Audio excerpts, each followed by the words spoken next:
Welcome to the Genealogy Gems Podcast. It's a show filled with family history research strategies and techniques, news and entertainment, and inspiration. And I'm your host, Louise Cooke.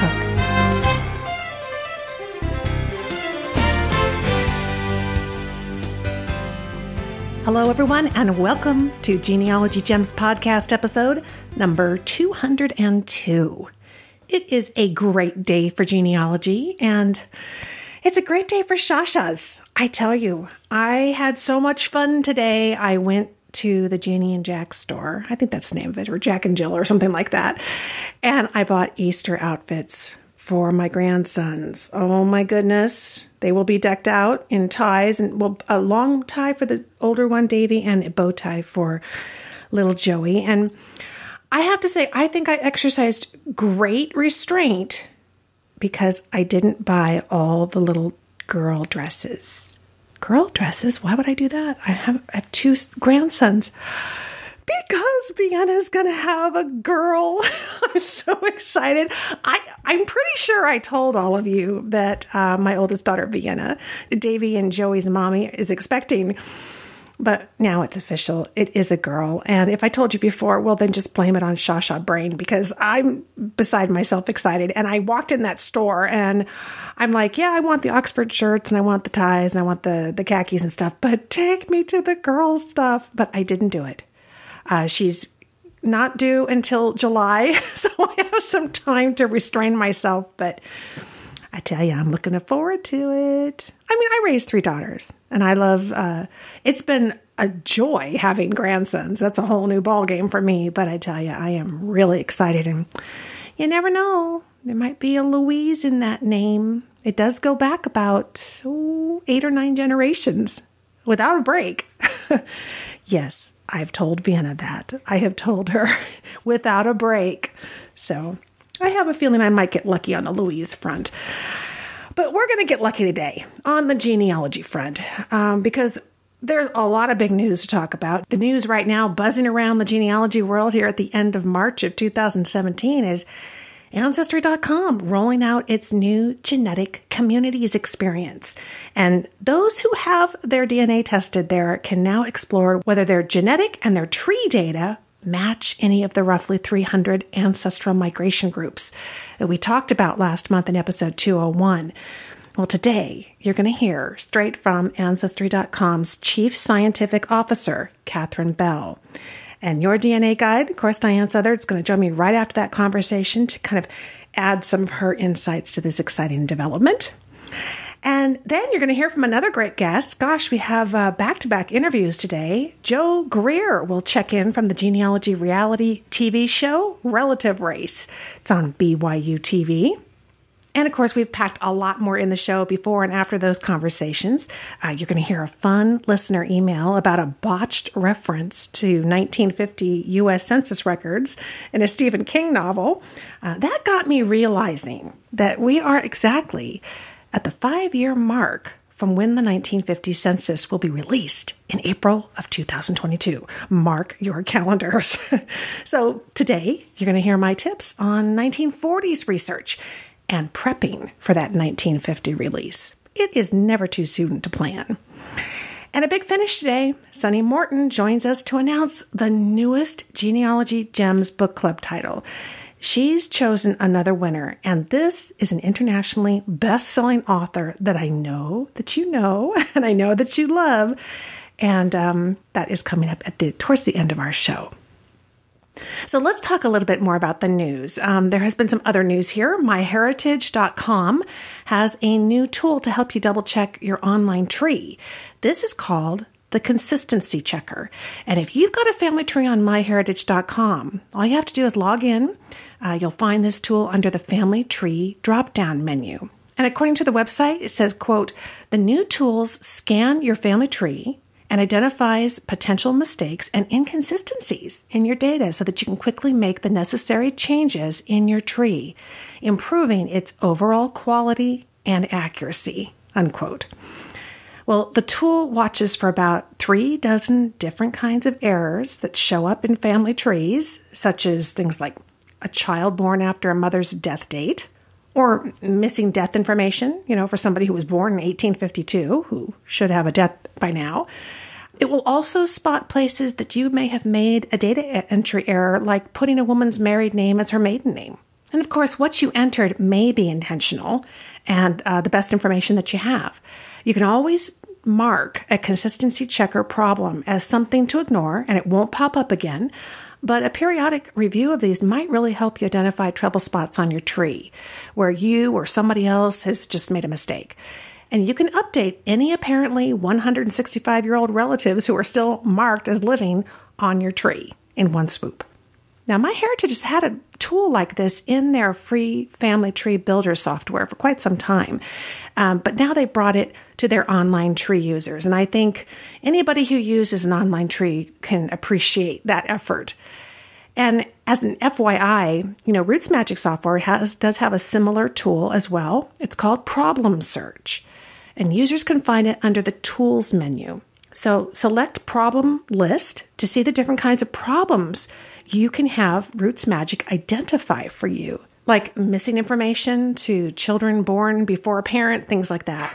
And you can actually choose what age ranges you decide are out of bounds for a new father or mother as well. Again, sometimes, the reality is outside your usual parameters, so you always have the last say. And, well, that's kind of what makes genealogy the most interesting hobby, isn't it? The show notes for today, for this episode 202, has links and screenshots for these features, so you can really check them out. And of course, along with the links and summaries and other things that we're going to talk about all throughout this episode today. So we do have lots to cover, so let's head over to the mailbox first and hear from you.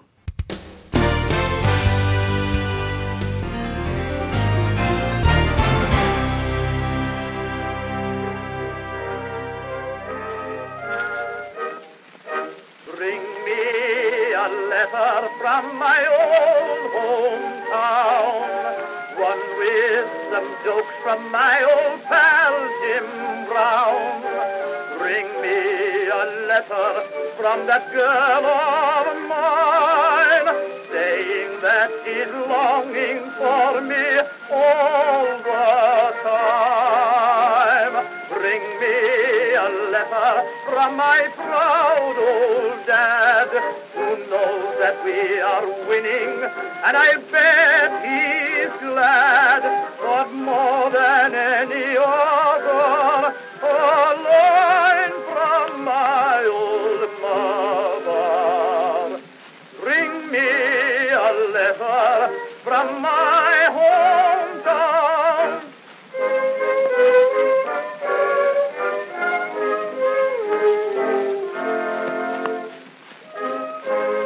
My first piece of mail is a short one. It's from John Pierre, who writes in with a tip for us. He says, "Hi, Lisa. You may be well aware of this site. There are so many sites.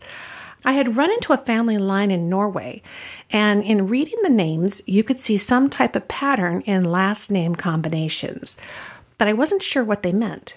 So here's an explanation on the site that I came across." He shares a specific web page on the website, norwayheritage.com, and you can get there. We'll have a link directly to that page in our show notes, or you can go to norwayheritage.com, and on their homepage, you can click on the left side where it says, "Those Norwegian Names, Tips for the Online Researcher." Well, this is a great tip for anybody doing research in Norway. John Pierre, thank you so much for sharing it. It's norwayheritage.com. And we're going to be looking for those Norwegian names, tips for the online researcher. And Norwegians aren't the only ones who have naming patterns that can help our family history research. Recently on the Genealogy Gems blog, in an Irish Q&A with expert Kate Ekman, she recommended a link. It's called Irish Naming Traditions. And we also mentioned David Fickercell's new Mexican genealogy guide, now available from Family Tree Magazine, and that talks about traditional Mexican naming patterns. Or you can also try doing a Google search for the name of the country or the ethnic group, plus the words naming traditions or conventions. The Family Search Wiki is also another great resource for these. Try a similar search. You could put Danish and Finnish naming traditions, And of course, that's going to pop right up in your search results. And speaking of searches, and specifically Google searches, I have an item to share with you from Lee, who I met at a conference. She heard me talk about using Google search operators, and here's what she said. All right. So tell me your name. My name is Lee Collins. And what did you just walk up and say to me? What did I say? You said, I opened a whole new world for me because I do Google searches, and I have searched long and hard for 10 years trying to find out information about my great-grandfather, who was Julius Robert Oppenheimer. Oh, wow. Now, he was not the bomb maker. He was a butcher. Yeah. And you can't search Google without getting the bomb. Mm-hmm. We didn't want the bomb. So now I know I can put all these other things in with these. I didn't even know what a search operation was. Really? No. Okay, well, there you go. I have learned so much. It's going to put you in control of your searching, exactly. Isn't it? I'm so glad to hear it. Thank you. So Lee was talking specifically about the -sign search operator in Google, which was a revelation to her. And she talked about needing to find her relative named Oppenheim, who was a butcher. And all her search results brought up the famous Oppenheimer, the bomb maker. So now in her Google searches for the name Oppenheim, she can filter out any web page that has the word bomb. And she can do that just by simply using that minus sign and putting -bomb, no space in between the two. The minus sign just touches the word bomb, and that will eliminate web pages from the search results that have that word on the page. And that will hopefully eliminate the people that she's not looking for. And if you need a little brush up on Google search skills, we've got you covered on that. You can watch my quick YouTube tutorial. It's called Speak Google's Language, Google Search Operator Basics. Or, of course, you can learn about Google searching in depth in my book, The Genealogist's Google Toolbox. And I am very happy that that tip helps Lee. Thank you for sharing, Lee. Now, I've got one more listener letter to share with you today, and this one's a fun one. It's from Debbie in Concord, California. My old stomping ground, actually. We used to live not too far from there. So Debbie writes, I have only recently discovered you and your marvelous work. I attended the Legacy Family Tree webinar you presented on using Google Earth with historic maps, and I stayed up half the night trying out your ideas. What fun. Since then, I have been catching up on your podcast. I've been enjoying Genealogy Gems, and am currently enjoying your Family History Genealogy Made Easy podcast. I enjoy listening to you each day while I bicycle our beautiful trails. Oh, the Iron Horse Trail out there is beautiful. She's, how fun. I get to still be on the Iron Horse Trail, even though I don't live out there anymore. Thank you for taking me, Debbie. So she says, I recently listened to your episode about the census when you were eagerly anticipating the release of the 1940 census. And it has, of course, been released since that time that you recorded the episode. My husband is well aware of my interest in this topic, and he drew my attention to something in an audiobook that he was enjoying, 11/22/63 by Stephen King. We know that the 1950 census has not yet been released, but this is apparently not something that the main character in this book understands. The character travels back in time to Maine in 1958 and comments on page 134. Quote, I had gone to the library hoping to get a look at the census records. The last national one would have taken place 8 years ago, in 1950. And then the story goes on to say, only the census records weren't there. And my husband and I thought, oh, now is he going to explain about the release rules of the records? But no, the character goes on to say, the librarian told me the town council had, for some reason, decided they belonged in City Hall. They've been moved there in 1954, she said. When the character goes to City Hall, he's notified that the 1950 census records were gone because they'd been destroyed when the basement was flooded a few years earlier. She says, we chuckled at the idea that the original census records for 1950 would have been available and stored in the basement of the local city hall or even at the local library. I wanted to share this with you because I thought you would enjoy the apparent misconception. Oh my gosh, that is so funny. The things we know as genealogists that we just assume are general knowledge, right? This actually reminds me of one reason I really love the novels of Nathan Dillon Goodwin, whom we've featured here at the Genealogy Gems Book Club. His main character is a forensic genealogist, and he gets those research details right. It doesn't make you cringe, you know? You can follow him looking up records on today's big websites, and you know exactly what he's doing. But of course, he's being tracked by a murderer or trying to solve a century-old crime or something at the same time. I am really excited that Nathan has a new novella coming out, which you're going to hear more about later in the show. So we'll talk about that. But first, Debbie had one more thing to say that I want to share. She says, at the risk of making this note too long, I'll share my favorite trick for getting quotes from audiobooks. Audiobooks.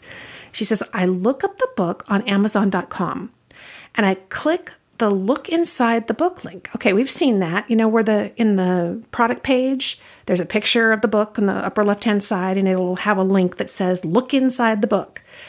She says, most books will offer a search box. In this case, I typed in census and the applicable pages popped right up. Oh, so when he heard this in the audiobook, she was able to go to Amazon.com, look up the paperback or whatever it is and do a search in that search box. And it actually told her what page number that was on. So she could tell us, oh, that's very cool. She says, all the best to you, your daughter, who is working with you now, and all the rest of the team at Genealogy Gems. Well, Debbie, thank you so much for writing in. And I think that's a very cool tip. In fact, I had to go try it to make sure it really worked, and it did. So that's neat. And if you want to know if a book really covers a particular word or topic or whatever, you know, using that search box inside the look inside the book, that's kind of a neat feature. We learn something new every day. Thanks, everybody, for writing in. Terrific. And coming up next, our interview with one of the participants of the relative race.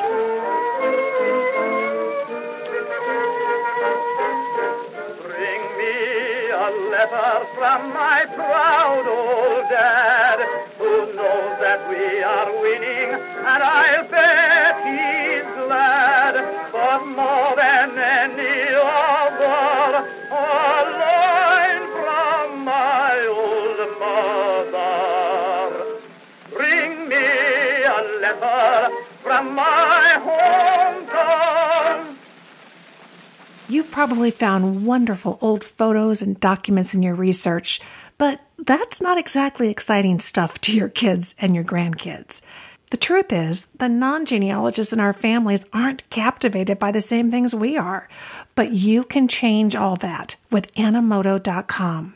Start creating fabulous videos about your family history that they won't be able to resist. And you don't have to have any special skills. With Animoto, you drag and drop your files in, like photos and even video clips. Pick from their professional styles and huge music catalog, and voila, you've got an awesome video. I've made dozens of these, and my family loves them. Hey, my grandson didn't mention the Legos that I gave him for his birthday, but he did thank me for the video that I made. You've got to try this out for yourself. Visit Animoto.com.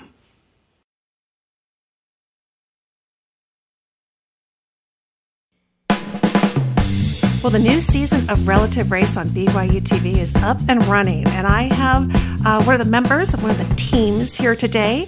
The team is Team Black, and it's Joe and Madison Greer from Portland, Oregon, and Joe is with us today. Hi, Joe. Hey there, how you doing? We're doing great. I understand that you've been knee-deep in this season, and I know you can't tell us all the spoilers, but we could talk a little bit about the whole process. And, of course, everybody's first question is always, what prompted you to apply, and what was the application process like?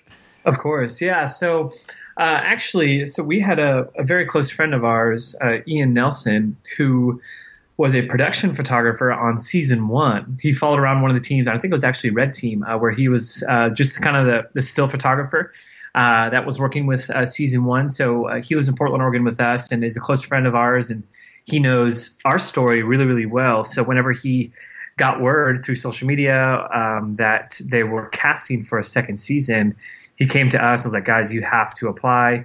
I think it'd be a really good, fit for the show. And then like I said, him knowing us really well, he knew it could potentially be really life-changing for us. So Maddie and I, we kind of talked about it for a little bit because, it was never our, goal to be on a reality television show, but we felt like this was a really good fit for us and to hopefully have some serious questions answered and some holes filled. And so we applied. It was I think it was actually the last day to apply. So we made a quick video. It was pretty easy. We just filled out some basic info online, but then made a little 3-minute video explaining kind of our story and why we would be a good fit for the show. And and then we heard back within a few weeks, and the rest was history.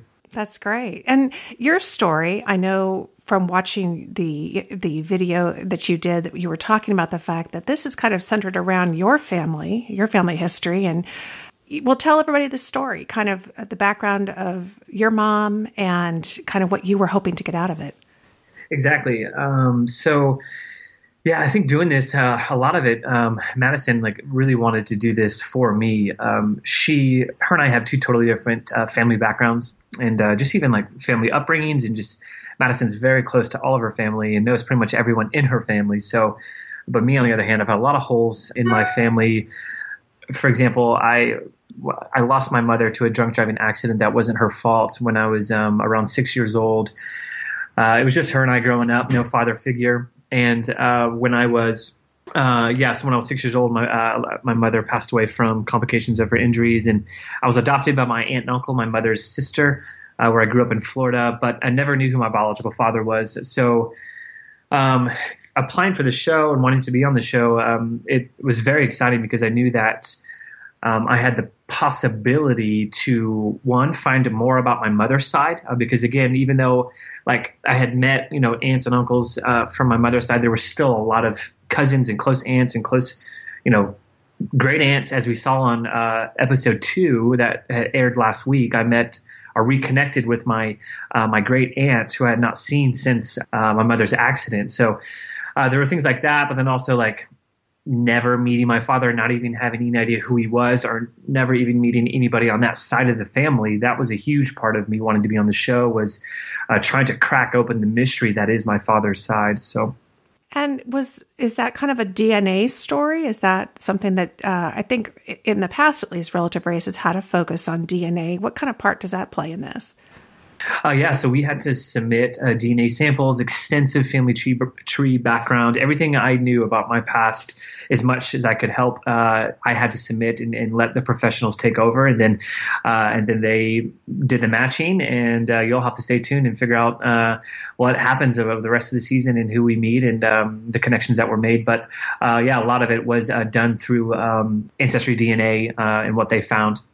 Right. I mean, I think it's kind of neat to see a real case study, if you will, even in a reality show where you get a chance to kind of see, we all do testing, but what do you really do with it? And what could you really find? And I think that's one of the things that is a great slow reveal on the show.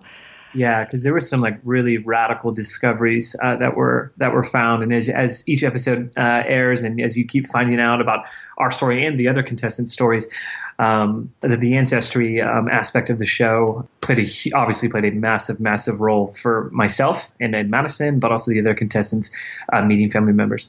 So now it is a reality show, and it's a race, It's a contest. So explain to everybody how the race part of this works.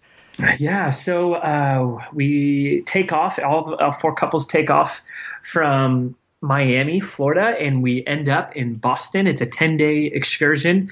Each day you're meeting a new relative, and each day one of the couples will come in first, and then second, third, and then one of the couples will get in 4th place, which if you are a couple that gets in 4th place, you receive a strike, and if you receive 3 strikes, you are off the show. So it's so crazy because each day you go into the city of your relative, and once you arrive in that city, you have to complete 2 challenges. The first challenge is a challenge that all 4 couples have to do. So it's the same challenge for all 4 couples in their respective cities that they're located in. And the second challenge is a challenge that's very specific and unique to the relative that you're about to meet.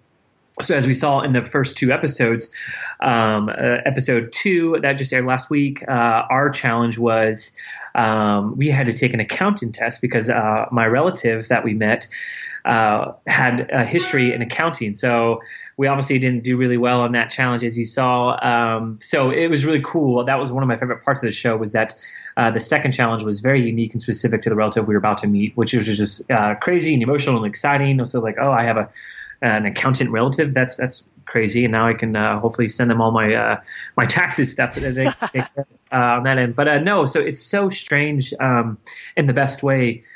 Just the way that this show works with, it's like it's playing on those emotional notes and also those competitive notes as well. I grew up as an athlete, so I'm very competitive.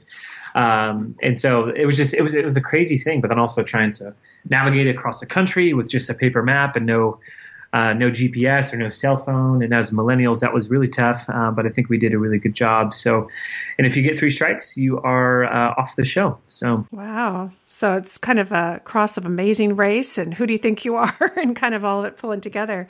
And are you staying with relatives? Are you actually staying over in their house? And how was that? Yeah, it was, that was a little nerve wracking. So each night when we make it to our relative's house, we meet them, we have dinner, we sometimes do an activity or go out and see the town where they live in, and just have more discussion. And a lot of it, we sit down and kind of look at how we're related.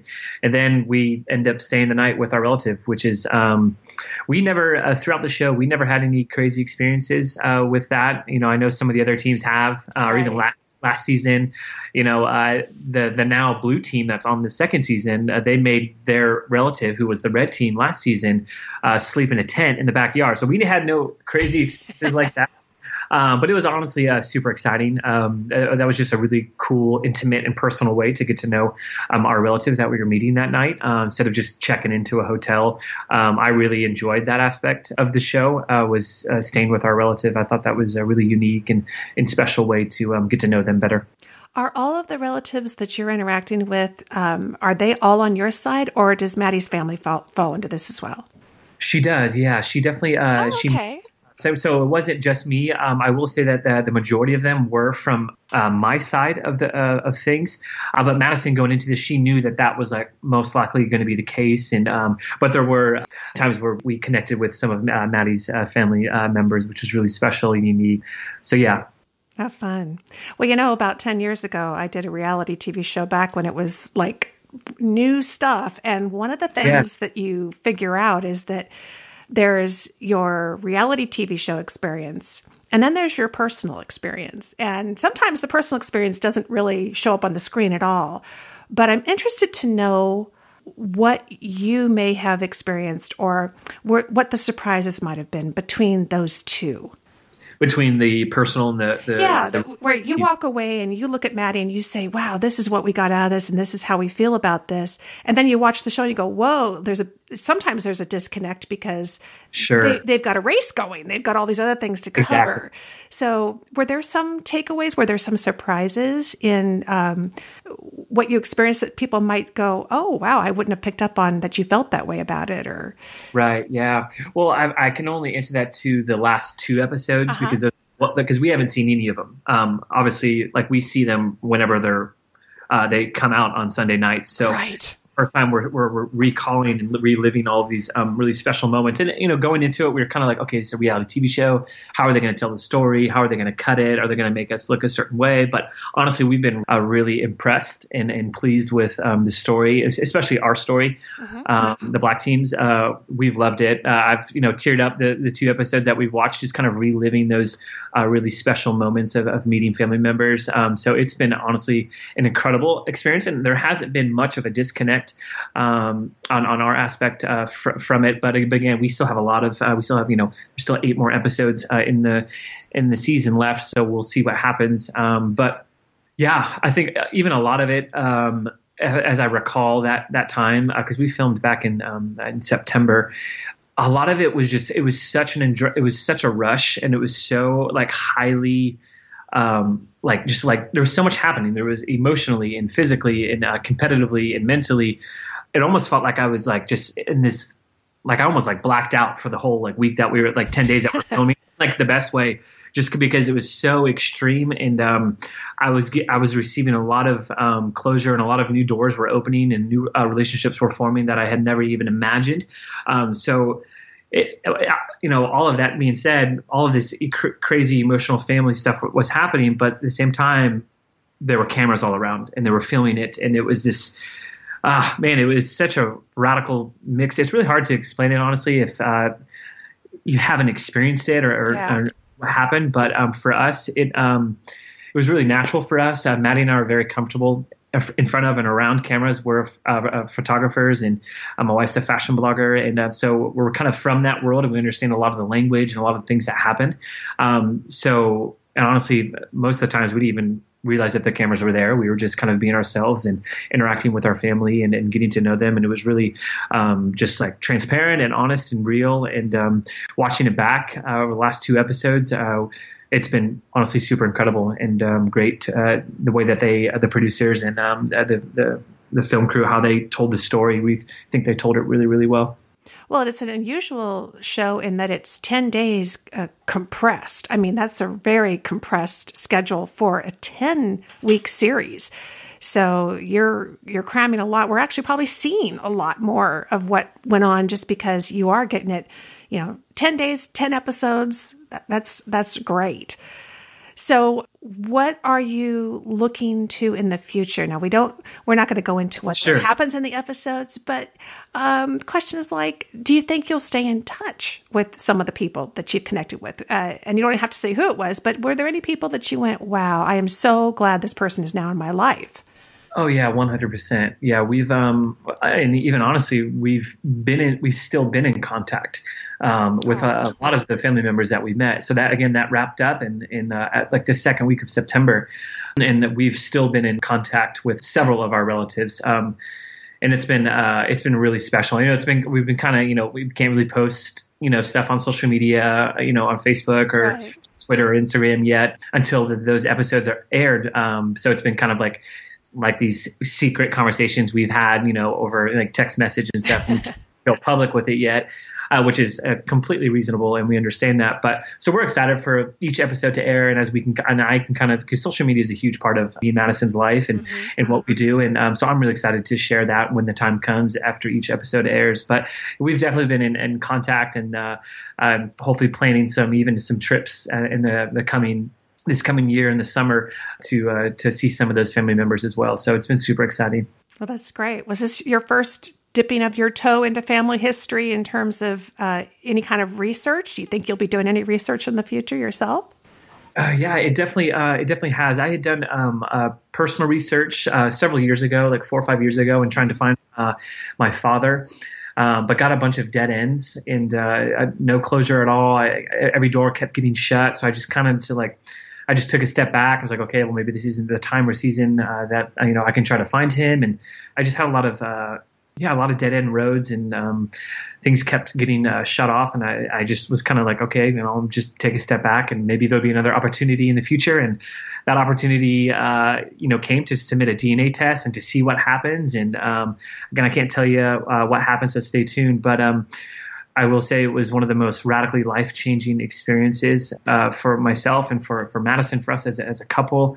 And I can only imagine what it was like for the other couples as we're watching and seeing the other contestants meet their family members. So this played a huge role in being able to find out more about our ancestors and where we came from. And it's super fascinating because I never imagined myself doing anything like this ever. Right. Who does really?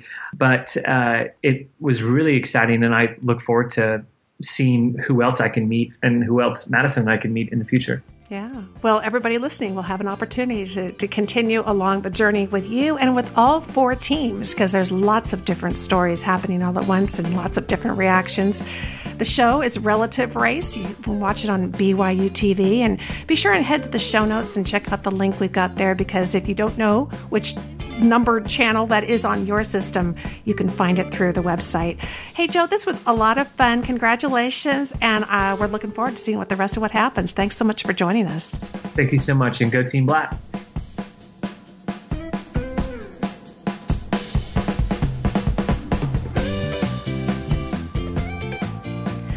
Conversations like that just get me fired up for an evening of binge watching genealogy TV shows, doesn't it?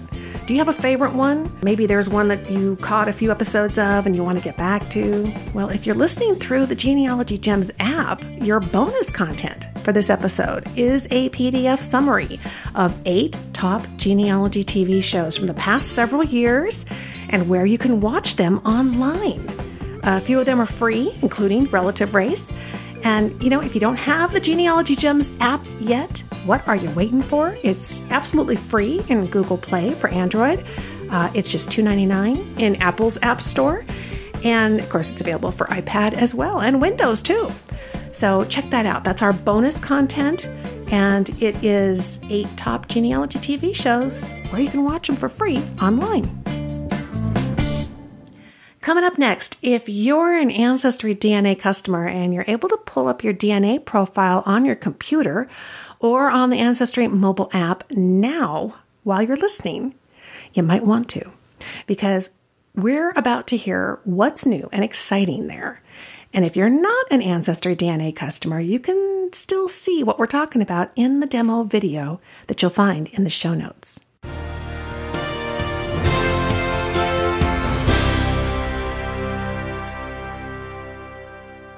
I'm a firm believer in taking responsibility for the life and future of my genealogy data.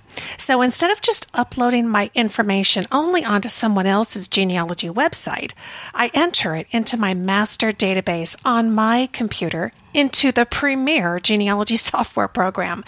It's RootsMagic at rootsmagic.com. Genealogy software is RootsMagic's primary focus. It's not just a sideline. And I continue to be really impressed by their free online training videos and all the rich features they add. And here's the latest. Not only can you import a GEDCOM file from another program, but now with the release of RootsMagic 7.1, you can directly import any Family Tree Maker file with everything attached. That's everything attached. In fact, RootsMagic can import a bigger variety of older Family Tree Maker files than any single version of Family Tree Maker itself. It's just one more way that RootsMagic has been reaching out to the genealogy community and helping them care for their most precious data, their family tree. And there's even more to look forward to this year because RootsMagic has announced an agreement with Ancestry, and later this year they're going to be able to synchronize your family tree with Ancestry the same way that Family Tree Maker did. There's never been a better time to try or switch to RootsMagic. Head to rootsmagic.com and download the free RootsMagic Essentials today. You're going to love it. That's rootsmagic.com. Now that I've moved to Texas and what they lovingly call Tornado Alley, I'm more aware than ever that if anything ever happened to my genealogy files, I would be devastated. And boy, have my files expanded since I started this research at the ripe old age of 8 years old.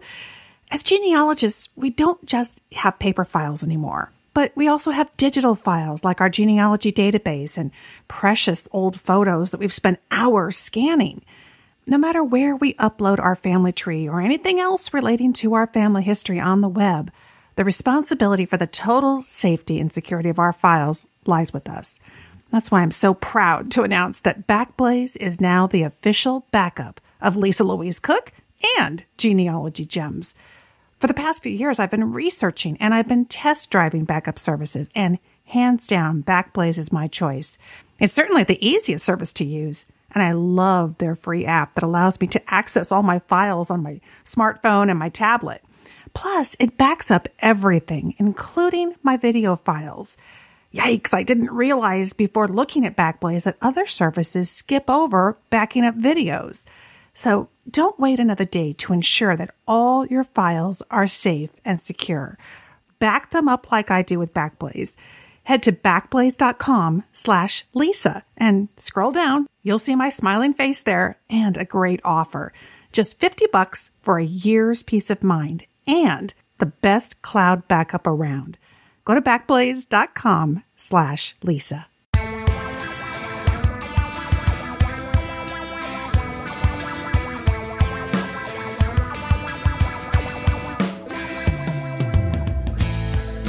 There's no standing still when it comes to genetic genealogy, so I've invited Catherine Ball, she's the Chief Scientific Officer at Ancestry, to join me on today's podcast to discuss one of the newest initiatives. Welcome to the show, Catherine. Thank you. It's a pleasure to talk to you. I know there's been a lot going on. DNA just keeps moving. Every day there's something new popping up, and you were involved in a study that I want to have you kind of give us some background on, because this lays the groundwork for some new things that you're doing at Ancestry. Tell us about the study that you published at Nature Communications, and what was the goal of the study, and what were you discovering through this? Well, thank you for giving me the opportunity to talk about this. We've been very excited about this paper at Ancestry. And we have a team of geneticists here running the AncestryDNA project. And one of the things we were curious about is whether you could see different patterns of genetics within the United States, or whether indeed we are the melting pot that we've all described. And so we were able, with this giant database of DNA samples, to go through it and look for patterns of relatedness within the United States. And that's exactly what we saw. So what we did is we find, if you take an AncestryDNA test, we identify all your potential relatives near and distant in our database. And we do that for everybody. And you can imagine if you look at all the connections between all the different people in the AncestryDNA database, it'd be a giant network, almost like a hairball. Everybody's all connected to each other. But within this network, you can find little subtangles that are more closely related to each other than others. And it's those little subgroups, these little subnetworks that we're looking at. And you can find these tightly related, almost genetic communities is what we call them. And then find out more about those people by looking at their family trees. And that's exactly what we did. We found in this paper over 60 genetic communities within the United States that are more closely related to each other than they are related to their neighbors. How interesting. So you're taking the test results from the DNA test, and I assume people kind of opt in and say, yep, I'll be part of this study, and they have trees on your website. Mm-hmm. So it's a melding of the two pieces of information, the results and the work that they've already done on their trees. How many communities did this end up kind of initially uncovering? In our paper, we used, as you referred to, people who consented to participate in a research project, and we don't use people who don't consent to join the research project. The people who are part of these genetic communities, the genetic communities are defined only by DNA and DNA alone. And for those people in a particular community, if they have built a family tree, we can look at those family trees in the past and look for commonalities. So if you have 5,000 people in a particular community, and if half of them have family trees, and you go back in the 1800s, you can see that of those half of people with family trees, they'll have each of us dozens of ancestors in the 1800s, So it's a lot of information in there that you can mine for commonalities. And with that, we can work backwards through a family tree and sort of work backwards to find out where groups of people migrated from. Wow, and really tying that to the markers, the results that we're getting in our test results. Does this then lead to this genetic communities that your CEO was talking about at Rootstack? That is exactly what's the basis of the genetic community product feature that Tim Sullivan spoke about at Rootstack. We're really excited about bringing this to market. So what's this going to mean for the average user who perhaps has done their testing? I'm assuming that having your own testing done is going to help you benefit more, or is that not the case? Does it matter if you've been tested to be able to take advantage of the information that you're gleaning from genetic communities?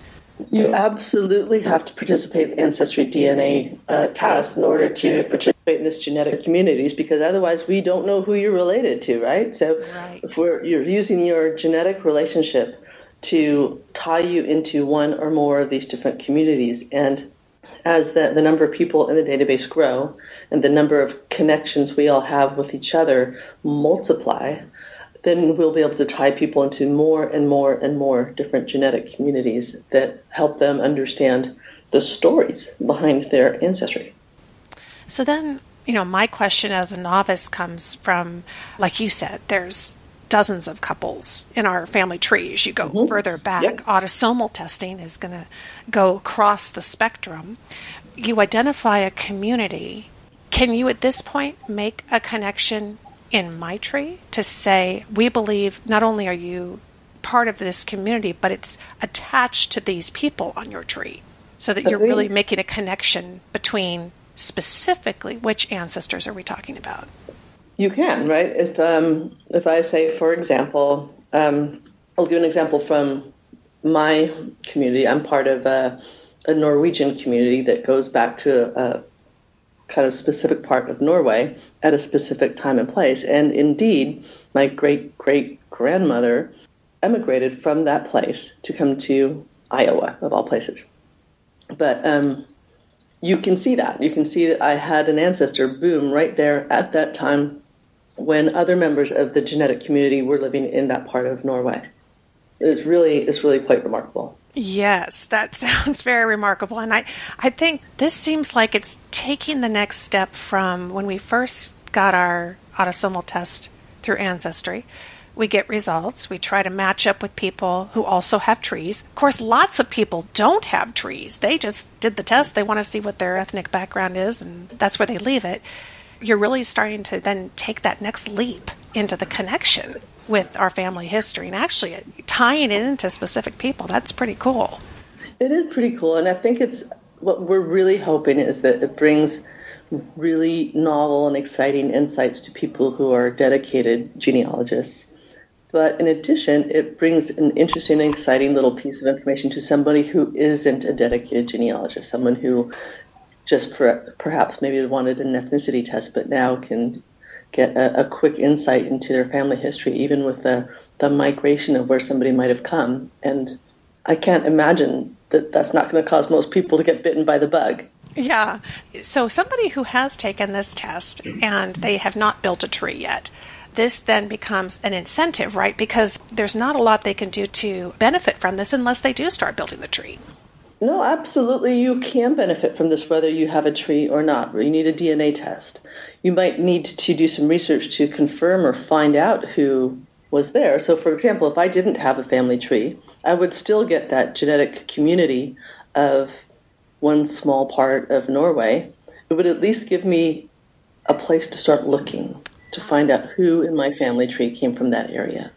Great. So it's going to have that initial breadcrumb trail that's out there, and then they can pursue. Exactly. There's a big breadcrumb right there for you. Exactly. Now, we know that lots of people have at some point in some branch, it's almost inevitable, you make a mistake, right? You either tie into the wrong tree or you have an adoption or an out-of-wedlock event or something that just deviates from the paper trail. And, of course, there's wonderful benefits from being able to see other people's trees, but there's also the challenge that many, many people continue to propagate and to copy the errors they might be finding. How is that affecting your tool and the data? One of the things that I like about using both genetics and the family trees is that the error will be different, right? So I'm a scientist. I love data. The more data, the better, because noise tends to be random. So we tend to make the same, mistakes in a family tree are not generally going to be the same ones over and over and over again. But instead will be a little bit random. People get birth dates wrong. They might copy the wrong ancestor. DNA, on the other hand, does not have that error. So these genetic communities are based on real relationships, on shared genetics. And then if we're looking at, hundreds or thousands or tens of thousands of ancestors at different time points through history, the noise is going to get lost in the signal. The signal should be very, very strong because we're looking at a lot of information. So big data is usually the solution to small errors. Oh, very interesting. So it actually could improve the situation of maybe some of the data that's wrong on trees getting kind of passed around. You've got this secondary place to look to kind of compare it and say, wow, this isn't matching up. That's a clue. that maybe exactly, I'm and off that's the mark. one of the exactly. And there are a couple of really great reasons to start these genetic communities only with the DNA information. The first is that it helps people who don't have family trees, and the second is that if there are errors or biases in a particular family tree or sets of family trees, it's not going to affect the formation of that genetic community because it was formed only on the basis of DNA. Fascinating. So what's the time frame of the rollout, and what can we expect to see? Does this hit everybody's dashboard at the same time at Ancestry, or is it rolled out in waves? I think it'll be rolled out in small waves to start off with, through some beta testing to make sure that we're communicating these in a way that is understood by our consumers, and they're getting the point. Mm-hmm. So that's one of the things we try really, really hard to do. It's an interesting challenge to describe pretty complicated science in a way that's compelling and exciting to a regular person who hasn't spent ridiculous numbers of years in school. Yeah.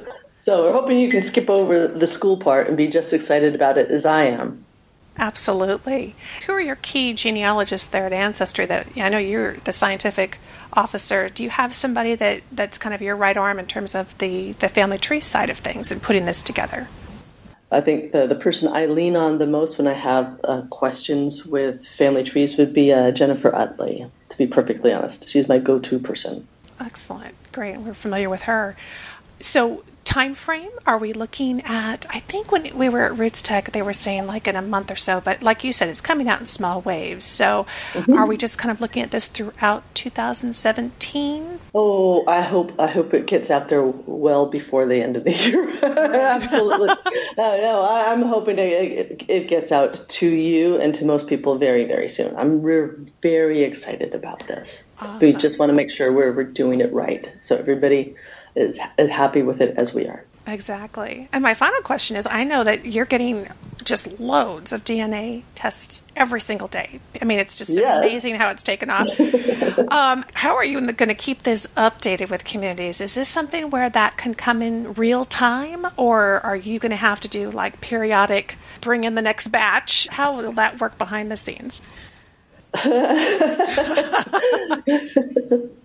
Behind the scenes, let me assure you, it is a ridiculous amount of work. Yeah, and it's a lot of data, and setting up the experiments to recalculate all of these different genetic communities is a ton of effort, but it's also a lot of fun. So we're already in the R&D world working on the next generation and setting up experiments to accommodate the generation after that. Right. It's really fun, and it's going to be an interesting challenge to figure out how to roll all these different pieces of information out to our consumers. Yeah, I imagine. It's really cool to me that in a field like genealogy that's just been around forever, and for quite a while, it seemed like it was fairly stagnant. It was kind of like, this is what we have and this is what it is. And technology has just blown the doors off of it.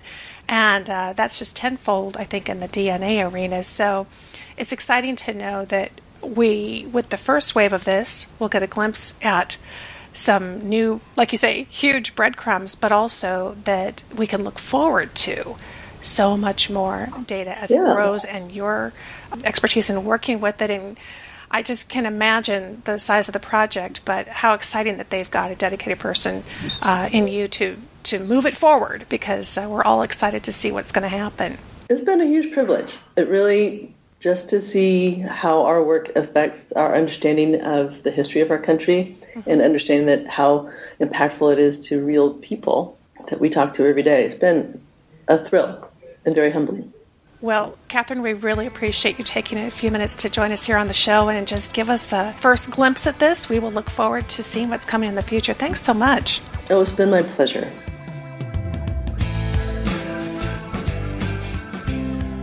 Lisa, thanks so much for sharing that interview with Kathy Ball from the Ancestry DNA scientific team. I do think that is one of Ancestry DNA's strengths is, one, their scientific team, and two, that their scientific team is willing to communicate with us and to tell us kind of what they have in the works and what's going on behind the scenes a little bit, at least. Something that I really liked that Kathy mentioned was how this is just the beginning. And I think when I look at the Genetic Communities tool, I feel the same way. I feel like I can't believe that at this point, with only 2 million people in the database, they were able to develop 300 genetic communities. That is overwhelming and fantastic, and it just makes you think, man, when they add the other 2 million that they've already collected into this tool, we're going to be able to see, even more of these genetic communities. And it's a very exciting time to be a part of genetic genealogy, and I think it's a very hopeful time to be a part of genetic genealogy. Now, the Genetic Communities tool has launched, and many of you maybe are experiencing it for the first time. I did have a chance to look over mine for several weeks, and it was fascinating. It was interesting, but I think the biggest thing I feel is just hope and excitement in the future as these tools continue to advance our knowledge and help us better understand our family history. And I think also they're providing, as you mentioned, Lisa, and as Kathy confirmed, that this is something that will excite and entice anyone, even people who don't yet know about their family history. And I do think it will encourage others to delve in and figure out, who was this ancestor that led you to this place? And I think just has so many exciting possibilities. So I'm looking forward to the future, and of course, I'll be right here.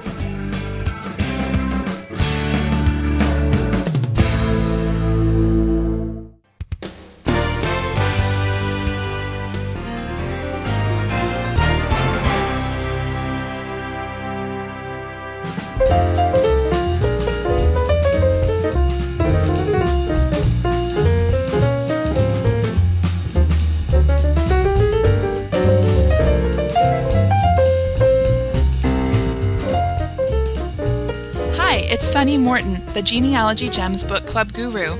Today, I'll announce our new featured book and author, but first I have a couple of quick book club updates. As we mentioned in the premium podcast last month, the past book club title, Everyone Brave is Forgiven by Chris Cleave, is now available in paperback, making it even more affordable. This is still one of my most memorable book club books and interviews. A year after reading it, I still feel like an eyewitness to the London Blitz, the bombing of Malta, and a very special romance by the most unlikely heroes.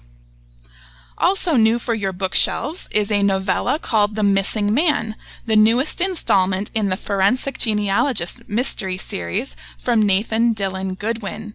We featured his book, The Lost Ancestor, from that series. Do you remember that one? With the lovable and danger-attracting detective of the past, Morton Ferrier. Nathan says this book is set entirely in America and is about Morton's quest to find his father. I just got my copy in the mail today, and I know what I'll be doing tonight after the kids go to bed. Now on to an email from Richard in Sacramento, California. He's a Genealogy Gems Premium member, and he says, I've been a listener of the Genealogy Gems podcast since episode 1 and still listen to each of the regular episodes and the Family Tree Magazine podcast too. And then he recommends a novel for us called The Whole Town's Talking by internationally best-selling author Fanny Flagg. This is what he writes. It covers a Swedish immigrant, family, and neighbors, including a cemetery on the hill where the folks talk to each other, in Missouri, from late 1880s through the decades. When I finished, I was impressed, particularly by the time span, the family relations, and the discussions as folks entered the cemetery and the town changed.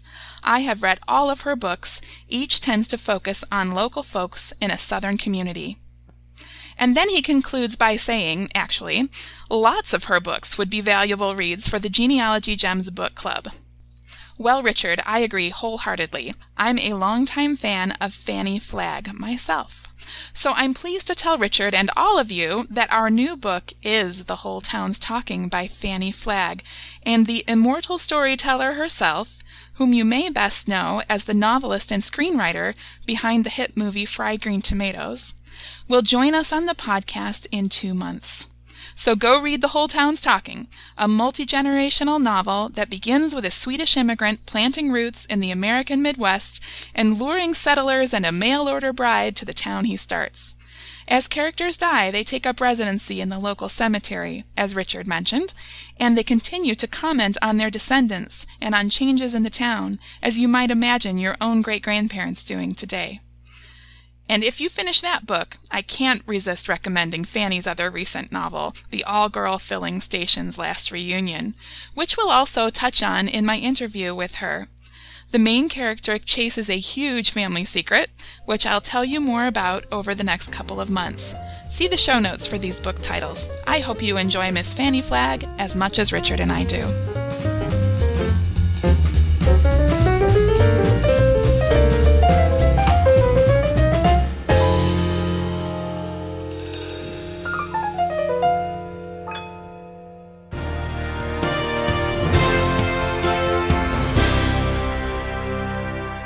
Today, we're going to close with a quick spotlight on one of the most important events in the history of U.S. territorial expansion. Can you guess what it is? Here's the hint. 4 cents an acre. So while you're guessing, I want to thank my production team, Sunny Morton, the content editor for this episode, Vienna Thomas, our associate producer and audio editor, Lacey Cooke, who moves mountains behind the scenes and is your full-time happiness manager. Now, did you guess? Here it comes. Profile America, Sunday, April 30th. This is the anniversary of perhaps the greatest real estate deal in American history, one that doubled the size of the U.S. and put the nation in position to become a world power. The year was 1803, and the deal was the Louisiana Purchase. The young U.S. under President Thomas Jefferson bought nearly 830,000 square miles from France at the cost of 4 cents an acre. The land stretched from the Mississippi River to the Rocky Mountains and from the Gulf of Mexico to the Canadian border. The sale encompassed all or parts of 14 of today's states.